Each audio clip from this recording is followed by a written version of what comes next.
So, good morning, welcome to another video. This one's not about salmon fishing for a change. Basically, I've been obsessed with salmon fishing for the last few months and I ended up putting my entire life on hold. I did have a load of projects that I was supposed to be getting on with and I just didn't do any of them. So now that the season's finished, it's time finally to get myself sorted out and get back on track. So number one project is this. So this is a van that I bought about 6 months ago with the intention of replacing my old faithful Transit here. Unfortunately, the Transit underneath is rotten. And if anybody saw my Transit welding video, you'll understand why I don't want to go through that again. So I bought this. Really, the reason I bought it was because it's actually low mileage. It's got 59,000 miles on, and it's got no rot under the chassis. So with it being a Citroen, the chassis is galvanized, so are the body panels. So it's pretty much rot free underneath. But it is going to take quite a bit of work to convert it into a camper. So there's no time like the present to get started. At the moment, I need to basically just get it running. So it does run, but it has got a battery drain. So there's some sort of parasitic battery drain that is flattening the battery. So I charged the battery up the other day. It's down there, the battery, and stuck it on, and I've left it for like 3 days. So I just want to see whether it's drained it or not. Okay, so the good news is it's not completely flat.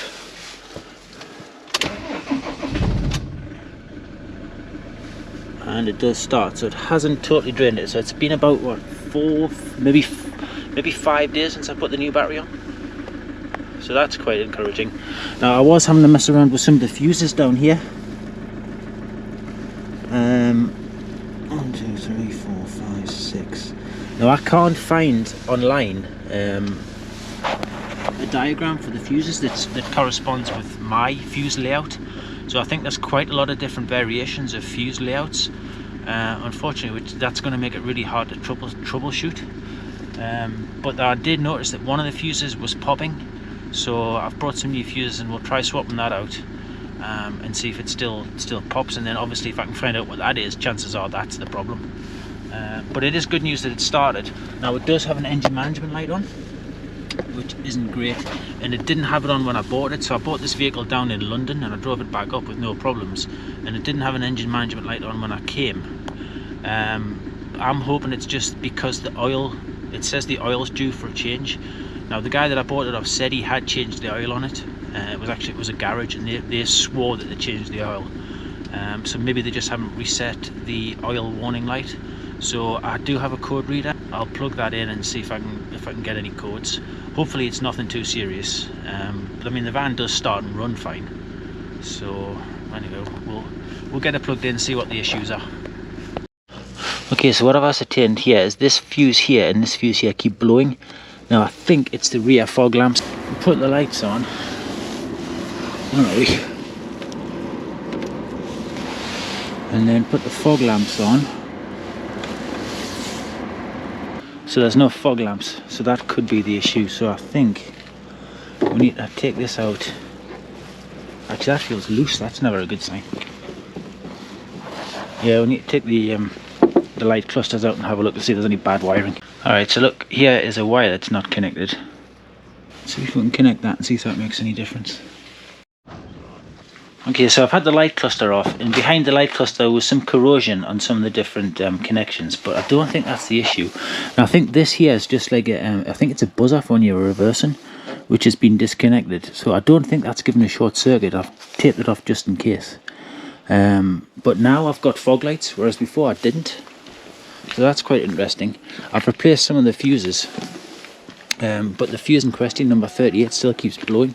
Now I think it was either, according to the wiring diagram, it was either going to be, it's that one in there. So as soon as I put a fuse in there, that pops. So that was either going to be interior electrics or fog lamps. So it's possibly something to do with there might be a short in the interior electrics. Now I've had the radio out and looked for any dodgy wiring behind there. This cigarette lighter there, it seems to be working. So whether it's the lights, interior lights or something, I'm not entirely sure. There we are, look, so we've got fog lights now. So that's some sort of progress. Okay, one thing we haven't got working is these interior lights, which is a little bit suspicious. So, is that the problem somehow? How could they be shorting out? Try a bigger one just in case. Yeah, that's the problem. Alright, to get behind this, I think we're going to have to take this whole moulded plastic piece off here, which seems to be held in with a load of Allen bolts. This is going to be a faff. Sod's law. So I took all these bolts out of here, and it turns out you can just pop this out. What's going on here then? Yeah, so we've definitely found the culprit. But when I put a fuse into here, that flashed for a second before it blew the fuse. So this is definitely the problem. So somewhere here there must be a short circuit. So we'll chase that wire in and see if we can get to the bottom of it. Okay, so I've removed this interior lighting unit. Now, if I put a fuse into here, it should, if it blows, it means that there's a short circuit in the wiring system somewhere. If not, it's the unit itself. Ah, so it's not the unit itself. It's the wiring somewhere in here. Now, I can't really be bothered to do that tonight, so I might just leave that alone for now. And then try and find that later on. But obviously for now, if I leave the fuse out, then it's not gonna flatten the battery at least, so that'll be sorted. So we've moved locations.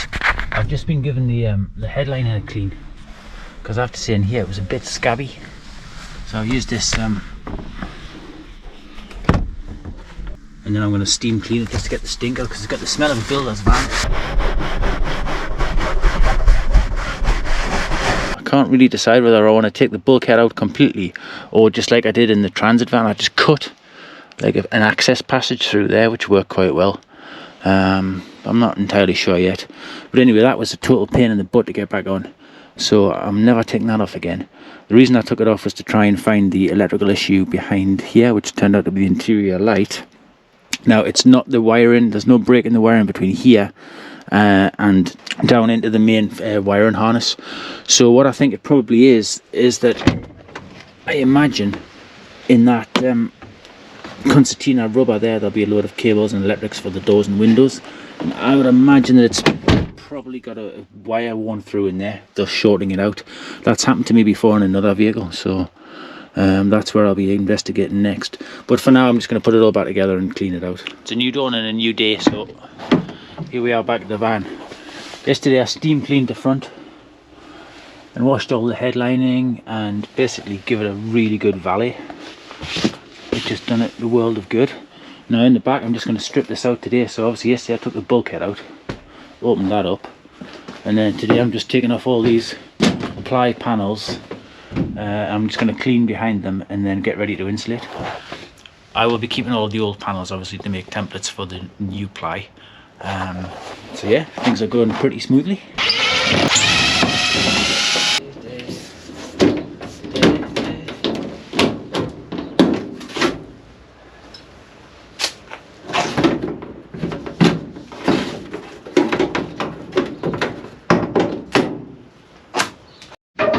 Wherever you roam,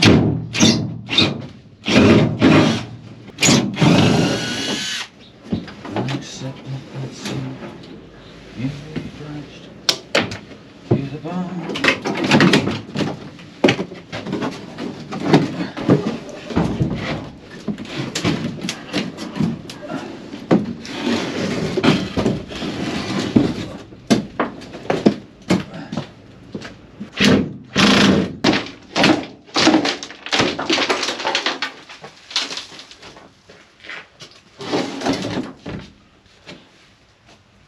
Look at all the crap that was underneath the floor.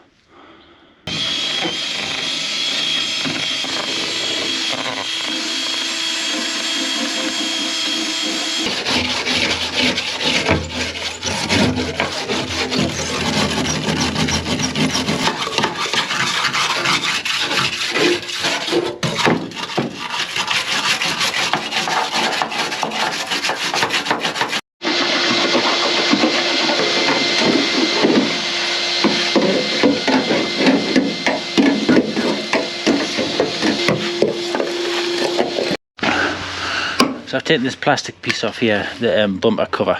Now it's got a split in it there, look, and that's catching the door bottom as it opens, so that's going to have to be replaced, plus it looks crap anyway. I'm just going to I'm going to actually take the bumper off and then just clean it up, give it a coat of paint, and then make sure that all of the bodywork underneath is clean. And again, I'll just give that a coat of like anti-rust paint.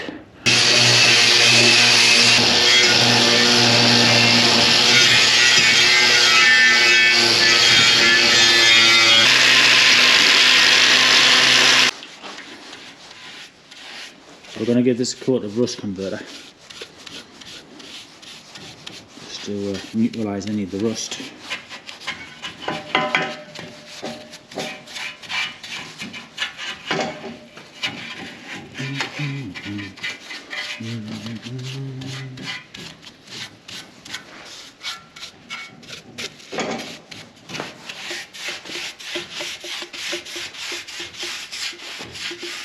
So any screw holes and stuff in here, I've just given a little touch with the rust converter, just while I've got it apart. So this has been a builder's van, and they all tend to get chipped at the back doors. So I've just given it a coat of this rust converter as well underneath the bumper.